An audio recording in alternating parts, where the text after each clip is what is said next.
எங்கள் தம்பியே என்ன எனக்கு பயமாக இருக்குது தூக்குங்க அப்படின்னு சொல்கிறான். பார்த்தீங்களா, அவன் எனக்கு பயமாக இருக்குது என்னை தூக்குங்கன்றான். பார்த்தியா, ஏன்னா என்னை என்ன கிணத்துக்குள்ளே தள்ளி விட்ட மாதிரி தள்ளி விட்டுருக்கீங்க, எனக்கு பயமாக இருக்குது தூக்குங்க அப்படின்னு சொல்லிகிட்டு இருக்கான். பார்த்தீங்களா, இதில் போட்டு வச்சுருக்கா.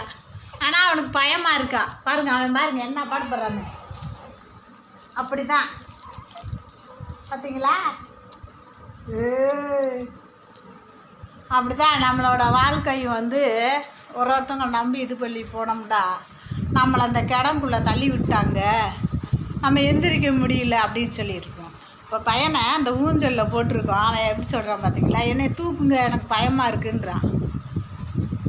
அப்போ நம்ம என்ன செய்யணும், நம்மளுக்காக நம்ம குழந்தைக்காக இப்படி குழிக்குள்ளே போட்டுறாமல் மேலே கொண்டு வரணும்.